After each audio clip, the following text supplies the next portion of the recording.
화두. 깨달은 사람의 그 깨달은 기연이나 성품을 철호한 마음자리에서 사고의 여과 과정 없이 바로 나온 한마디 말. 선에서 화두를 첨구하여 깨달음을 이루는 것은 구도자가 불조의 방편 떠난 한마디 말에 걸려들어 그 쇠뭉치를 씹어보겠다고 덤벼들다 결국 저 죽고 집 망하는 꼴이다. 선각위감에는 선객이 스승께 목숨 걸고 나아가 돌을 묻다가 도대체 납득이 가지 않는 한 대목에 걸려들어 이내 그것을 화두 삼아 의문을 일으키고 참구하고 참구하다 깨치는 것이 마치 모기가 무쇠로 된 소에 달라붙어 피 한 방울 빨아먹어 보겠다고 쇠몸뚱이 속에 아픈 주둥아리를 꽂아 넣으려고 그 될상부르지 않은 헛수고를 감행하고 감행하다가 문득 몸뚱이째 무쇠소의 살 속으로 쏙 들어가게 되는 것과 같이 화두의 낙처에 개합하게 된다는 가르침도 나오고, 화두에 제대로 의심이 생겨 가슴이 매우 답답하면서도 도무지 놓아버릴 수 없는 것을 밤송이가 목에 걸려 삼키지도 못하고 뱉어내지도 못하는 상태에 빗대는 내용도 등장한다. 사람들이 처음 화두를 접했을 때 보이는 반응은 여러 가지이다. 어떤 사람들은 이래서 그런 거예요? 저래서 그렇게 말씀하신 거예요? 하면서 턱없이 모자라는 지혜로 마치 척척박사라도 된 것처럼 단번에 답을 알아맞히려 하기도 하고, 어떤 사람들은 속으로 이리저리 헤아리고 꿰어 맞춰 드디어 답을 알았다고 착각하며, 어떤 사람들은 이건 아무 뜻도 없이 내뱉은 말이거나 동문서답 같은 것이라고 여기고, 어떤 사람들은 이런 문제는 사실적으로나 논리적으로 절대 알 수 없는 문제, 대답이 불가능한 문제일 뿐이라 단정하고 아예 돌아서 버리며, 또 어떤 사람들은 그렇게 어려운 걸 지 같은 것들이 어찌게 안 돼요? 하면서 아예 믿기를 물려들지 않는다. 선사들은 이런 태도가 하나같이 잘못된 것이며 바른 간화선에 들어가는데 치명적인 병통이라고 말한다. 이것은 아직 근기가 최상승선을 감당할 만큼 예리하지 못해서일 수도 있고, 수행의 자량이나 복이 부족하여 아직 바른 스승을 만나지 못했거나, 만났다 해도 이 무상의 정법에 믿음을 내지 못한 까닭이다. 그런데 설령 화두참선이 1초직입 열애지, 한번 뛰어 몰록 부처님의 지위에 오르는 일거의 근본 무명을 송두리째 타파하고 견성하여 성불 작족해 하는 최상승의 경절문이라는 것을 다 믿은 것 같아도, 스승의 말끝에서 언하대오하는 것은 그만두고라도 화두를 드는 순간 참 의심이 사무쳐 일어나 간단 없이 이어져 일념 상속이 되고, 화두를 타파하는 것이 마치 쇳불 안에 든 쥐처럼 된 상태, 곧 의단 동로에 이르기는 참으로 어려운 일이다. 대부분의 수행자들이 허기는 혀야 되겠는디 안 되는 걸 어쩌였을까요? 식이거나, 의심을 아무리 낼락 해도 안 나는 걸 위합니까? 식이다. 아니면 먼 놈의 망상이 요래 퍼 일어나는지 이카다 나 돌아빌 거라예. 혹은 하따 나 먼 닭병 들어 불었는가 배요. 앉기만 하면 졸고 방선 죽 비칠 때까지 한 번도 안 깬단게요. 하고 성하다. 이렇게라도 스스로를 직시하고 문제의식을 가지는 경우는 그나마 병이 그다지 깊지 않은 경우로 할 수 있다. 정말 중병은 의심도 없는데 선방에 앉아 혼산 이마와 짝이 되어 시간을 잊고 놀면서 속으로 숫자 입네, 성객 입네 하고 상만 키우고 지내다가 어느 날 문득 닭벼슬만도 못한 중벼슬이나 잿밥에 일어나는 속된 업을 이기지 못하여 스스로도 타락하고 삼보에 대한 남의 신심에도 찬물을 끼얹는 일일 것이다. 선지식들은 진의가 나지 않고 이 공부에 바로 들어가지 못하는 이유가 100이면 100, 대신심을 갖추지 못한 까닭이며 발버리심이 투철하지 못하기 때문이라고 진단한다. 믿음이 10분이면 선지식이 화두에 일어나는 의심도 10분이요. 의심이 10분이면 마침내 깨달음도 확철하고 완전한데 신심이 반푼이면 깨달음도 반푼어치일 수밖에 없고 신심이 없다면 깨달음은 아예 일어날 수 없다는 것이다.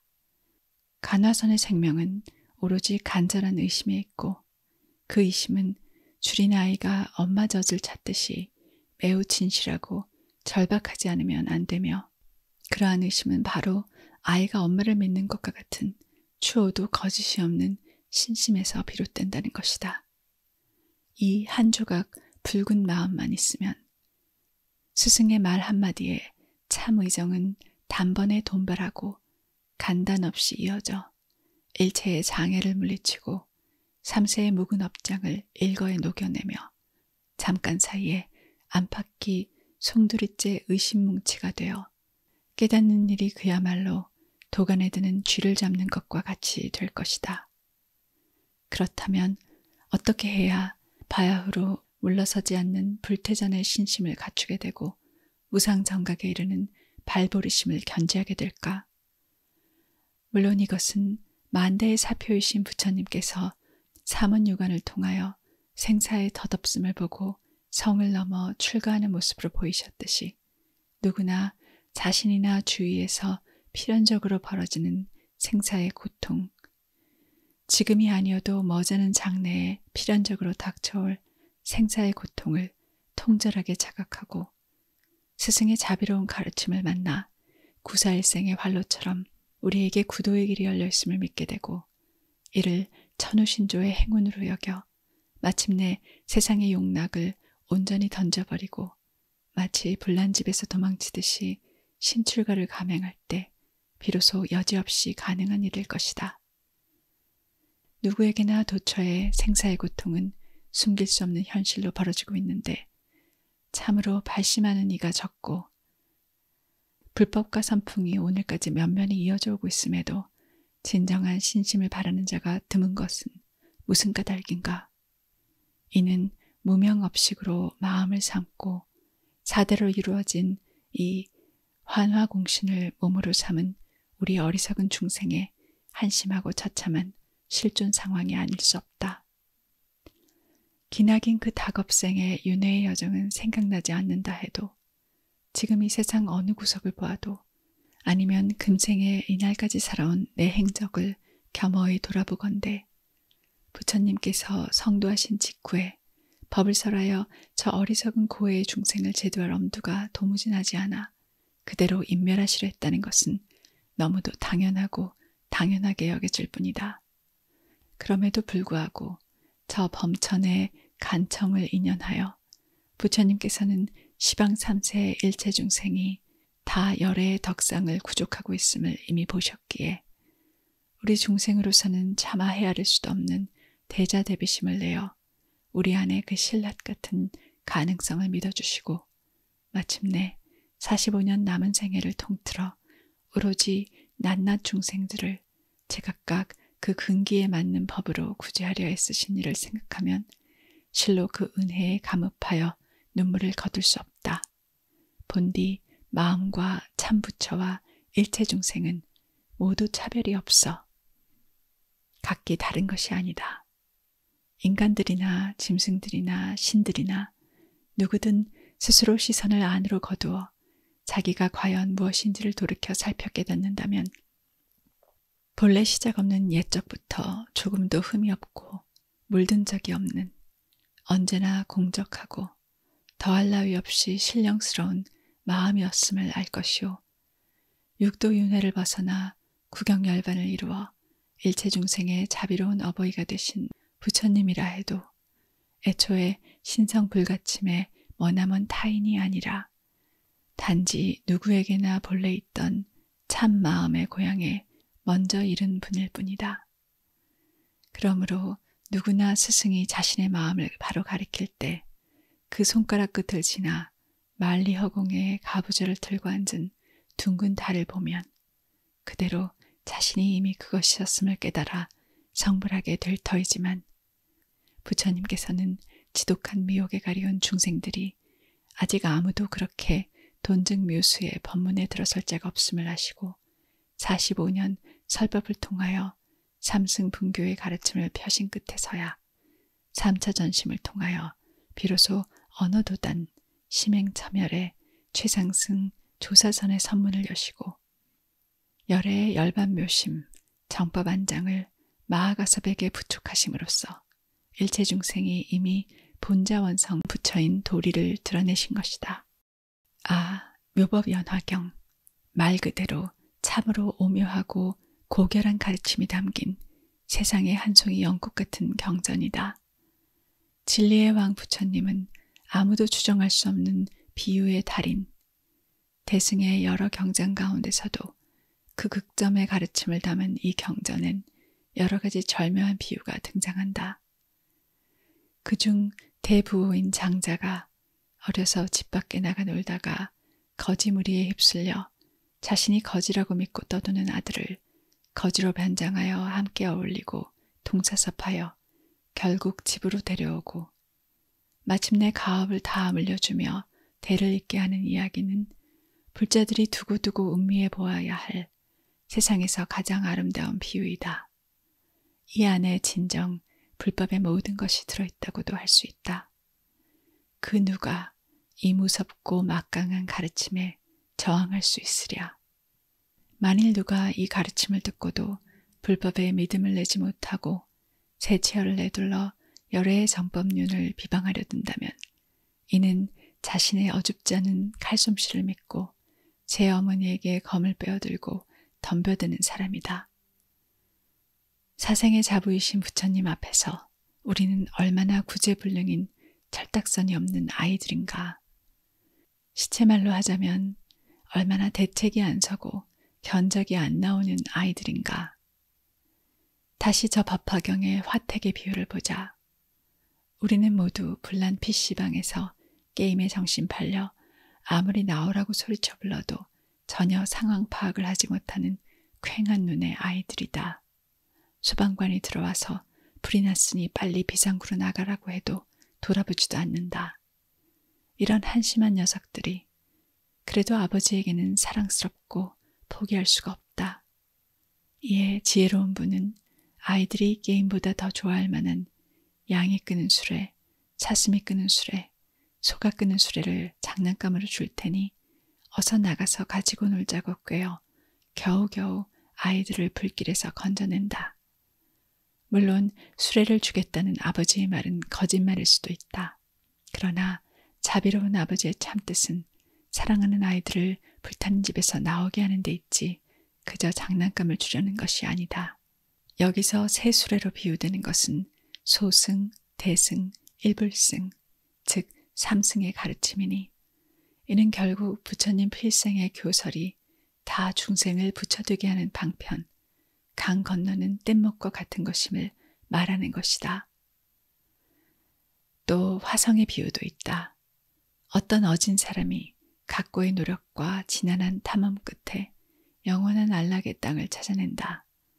그는 홀로 거기 안주하는 대신 지극한 자비심을 내어 자신이 살던 옛 고토에 돌아가 모든 이웃들에게 자신이 발견한 안락국을 찾아 떠나자고 종용한다. 그리하여 믿음을 낸 많은 사람들을 데리고 길을 나서는데 어리석고 나약한 사람들은 곧 지쳐 염증을 내며 그나마 가졌던 믿음마저 흔들리려고 한다. 이에 그 어진 길잡이는 길 중간에 환으로 된 성을 만들고 바로 여기가 우리가 찾아온 안락국이라고 하며 지친 사람들을 마음껏 쉬고 누리게 한다. 그리고 나서는 사람들이 모두 재충전이 되고 길잡이를 믿는 마음도 더 분명해진 것을 확인하고 문득 그 환의 성도 없애버리고 다시 털고 일어서도록 독려하여 먼 길을 이끌어간다. 이같이 화성을 2번, 3번 만들고 없애고 하는 과정을 되풀이한 끝에 길잡이는 모든 사람들을 이윽고 최초에 데려가고자 했던 구경의 안락국에 이르게 한다. 이 화성의 비유는 부처님께서 영축산의 법화회상에서 묘법연화경을 설하시기까지의 모든 장광철이 사실은 믿음이 부족하고 어리석음이 깊은 중생들을 최상승의 경지까지 이끌어오기 위한 방편의 가르침이었음을 여실하게 보여준다. 방편은 실법이 아닌데 왜 베풀어지는가? 영원히 안착할 구경의 목적지가 아닌데 스승의 대자대비심은 왜 우리를 속여 환해성으로 이끄는가? 그것은 오로지 우리의 믿음이 무방편의 실법을 바로 믿고 바로 깨닫지 못하기 때문이요.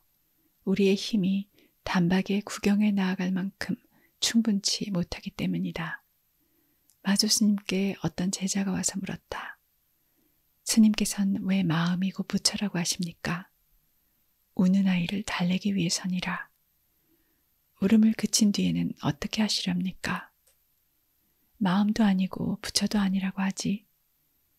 혹 이 두 경우에 속하지 않은 사람이 오면 뭐라고 하시겠습니까?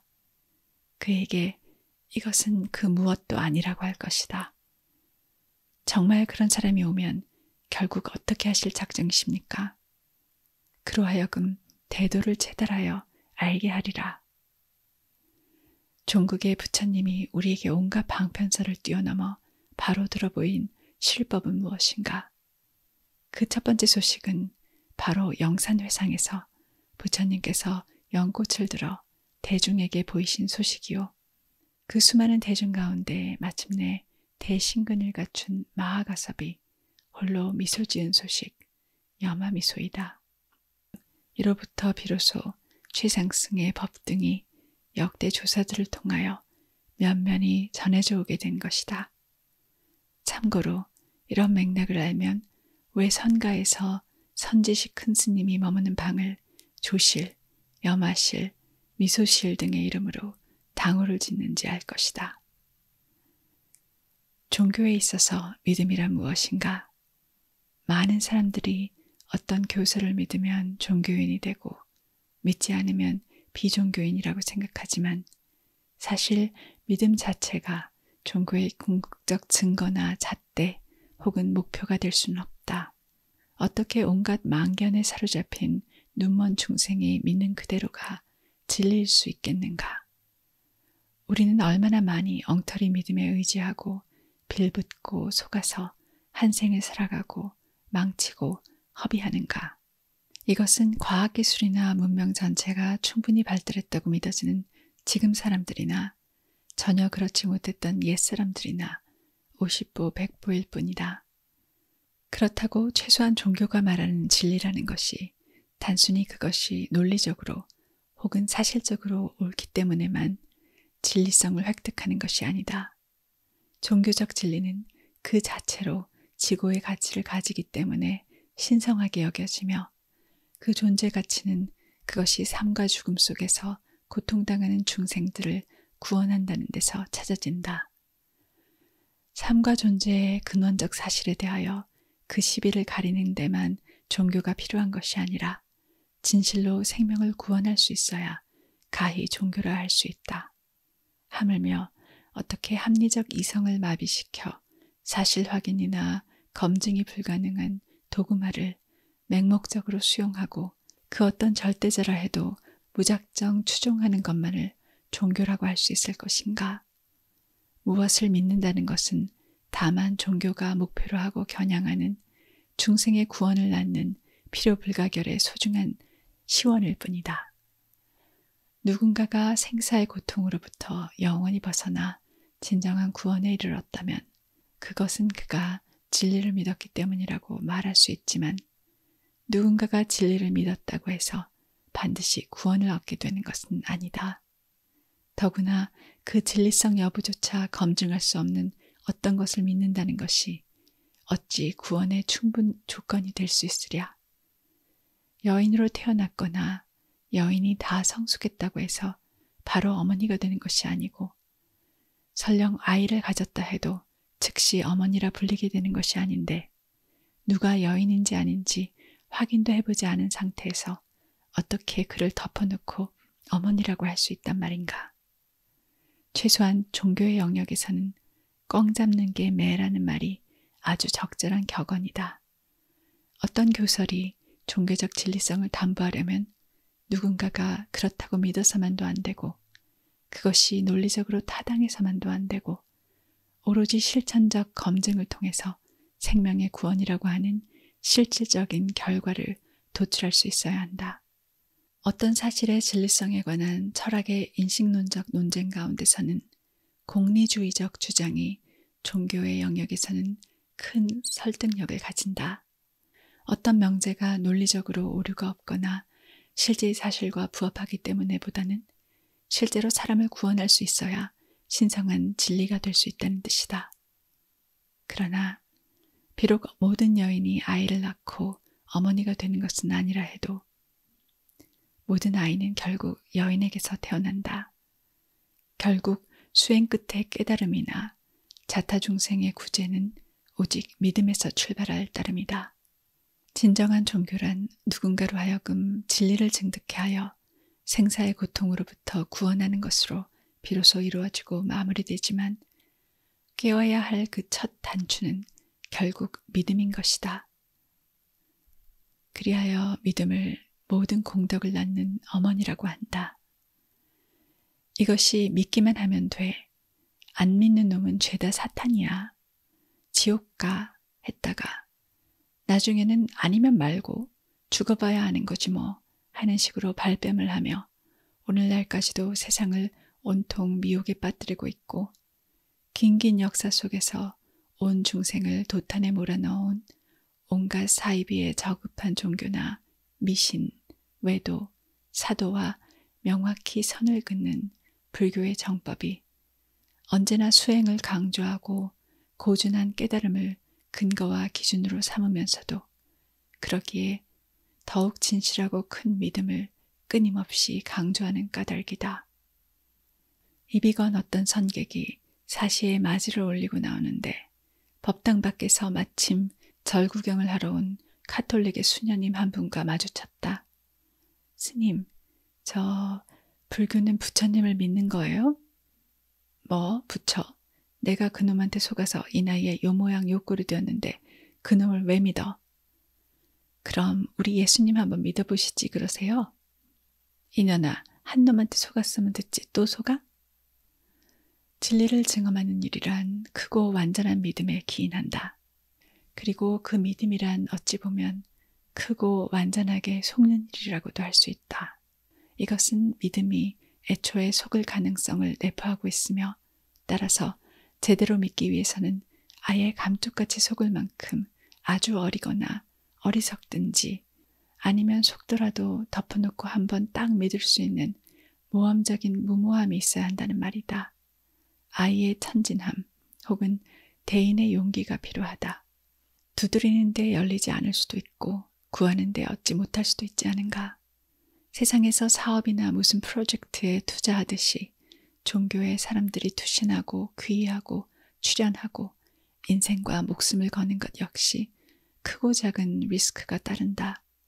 세상엔 구원을 선전하고 광고하고 파는 종교 나부랭이와 사이비 신앙이 얼마든지 있을 수 있으므로 선의의 구매자들은 언제나 조심해야 한다.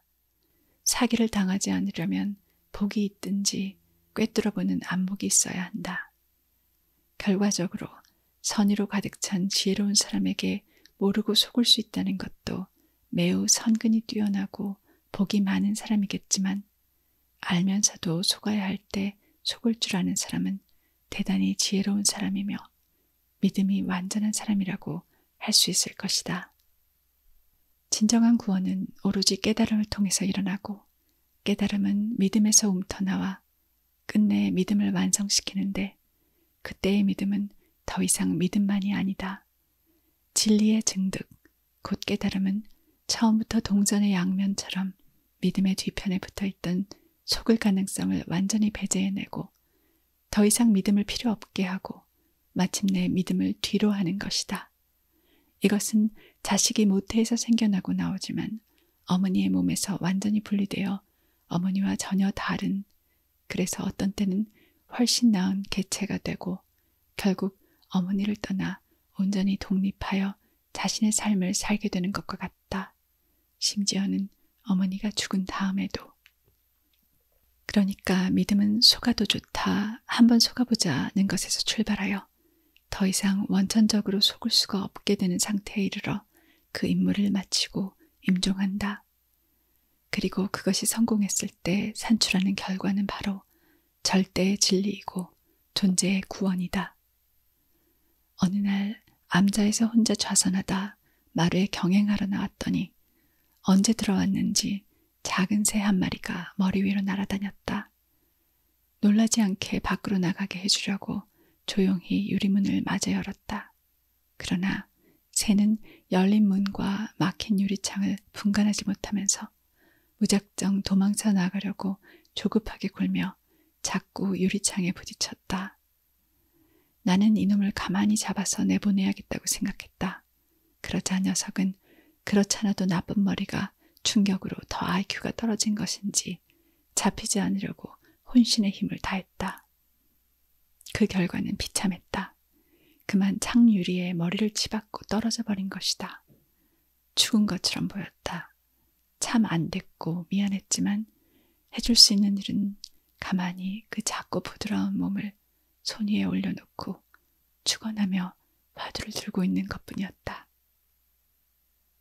그런데 얼마쯤 시간이 지났을까?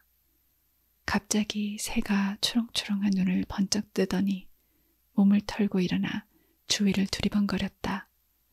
조금 얼떨떨한 표정으로 소생의 기쁨에 안도하는 것인지 이젠 전혀 반항 없이 물결인 눈으로 한참 나를 보다가 창밖으로 손을 내밀자 파다닥 아무 일도 없었다는 듯이 힘차게 날아갔다. 장명하는 사람들은 안 어울리게 크고 좋기만 한 이름은 오히려 사람을 치게 된다고 하여 도리어 귀한 자식일수록 개똥이, 쇠똥이 같이 천하고 못난 이름을 지어야 한다고 말하기도 한다. 그런 취지에서 사람 이름이나 호에 많이 쓰는 글자가 어리석을 우자나 어리석을 치자, 말 더듬을 눌자 같은 것들이다. 조선말의 화가 허려는 자신의 호에 치자를 넣어 지어야겠다고 생각했다. 그런데 알고 보니 중국의 대치라는 매우 유명한 예인이 있는 것을 알고 더욱 겸손하게 한다고 자신은 소치라고 자오하였다. 자신은 크게 어리석지도 못하고 아주 약간만 어리석다는 뜻이다. 그런데 매우 어리석다는 말보다 조금 모자란다는 말이 훨씬 절묘하게 들린다. 예컨대 미친놈은 몹시 미친놈이 훨씬 문제지만 어리석음의 분야에선 조금 어리석은 놈들이 아예 아무것도 모르는 바보보다 훨씬 큰 골칫거리니까. 수행의 길에서 믿음이 부족한 우리들은 사실 살짝 어리석어서 대단히 구제가 어려운 가여운 데다 밉기까지 한 불쌍한 중생들이다. 살짝 어리석은 놈은 다 죗감량이 있다. 스스로 여지껏 의지하고 살아온 서푼어치 제 지혜를 믿는다. 그리고 그 지혜에 갇힌다. 이것은 물론 우리를 구원하는 바르고 높은 지혜, 수행을 통해 길러지고 깨달음을 통해 완성되는 반야가 아니다. 선가에서는 마른 지혜, 건예라고 하고 아르마리라고 한다. 이놈이 우리 머릿속에 빗속에 유전인자처럼 박혀서 완성된 지혜와 자비를 구족하신 불조에게 속지 못하게 한다. 잡아서 내보내주려 하는데 도무지 안 잡히는 놈을 어쩌겠는가. 잡히지 않아서 잠시는 다행이라고 스스로 웃는데 나중에는 유리창에 머리를 박고 운다. 그러니까 당연히 대단히 영민하거나 아주 어리석어서 믿고 맡기는 것이 정말 중요하다. 극과 극은 서로 통한다고 하는데 아주 큰 지혜를 지닌 사람은 도리어 어릿해 보일 수도 있다. 이런 사람이 큰 믿음을 내고 크게 깨닫는다. 물론 관건은 무엇을 믿고 누구를 믿을 것인가이다. 무엇을 믿을까와 누구를 믿을까 중 더욱 중요한 것은 때론 누구를 믿을 것인가이다. 믿어야 할 사람이 정말 믿을 만한 사람이라면 무엇을 믿지 못하고 어찌 믿는 것이 어렵겠는가. 그러니까 믿는다는 것은 어떤 것의 진실성을 믿는다는 말로 흔히 이해되지만 더 깊이 들여다보면 사실은 누군가를 믿는다는 의미가 더 강하다고 할 수 있는 것이다. 영어식으로 표현하면 believing something보다는 believing in somebody가 더 의미를 가진다. 어쩌면 사람을 믿는다는 것은 그에게 속아도 그만이고 그대로 좋다는 뜻이다. 이렇게 되면 믿는다는 것과 속는다는 것은 거의 동의어가 되고 만다. 이 경우에 사실을 믿는 것과 달리 그를 믿는 그 순간에 믿음은 그 자체에 이미 시간을 기다려 결과를 얻으려 하지 않는 내재적 목적을 지니게 된다. 이것이 물론 현실의 시간 속에서도 최상의 결과를 가져오는 경우가 많은데 이것은 매우 자연스러운 귀결이다. 문턱까지 이른 제자가 진짜 스승을 만나고 스승이 심장에서 토로하는 의문의 여지 없는 가르침을 들으면 이것을 믿을까 말까 추호도 회의하지 않는다. 믿고 말고 할 것조차 없다. 믿음의 씨앗은 찰나간의 발아에서 찰나간의 완전한 열매를 거둔다. 발아, 생장, 개화의 과정을 거치지 않는다. 씨앗이 그대로 열매가 되고 열매가 바로 씨앗이다. 언하대오. 거기 어떤 수행의 과정이나 점차도 없다. 그 순간에 발심과 깨침이 동시에 일어나고 한 찰나의 구경열반의 기쁨에 다시는 헤어나올 수 없이 푹 빠져버리는 까닭에 속았어도 그만이고 이제는 스승도 필요 없다. 제자가 바로 환골탈태하여 다시 누군가의 스승이 된다. 어쩌면 이것이 최상승에서 요구되는 최선의 믿음이다. 이렇게 보면 믿고 못 믿고는 어떤 사실의 진위 여부가 문제가 아니라 사람 사이의 인연의 문제, 믿음을 주고 믿음을 내는 사람의 문제로 보인다.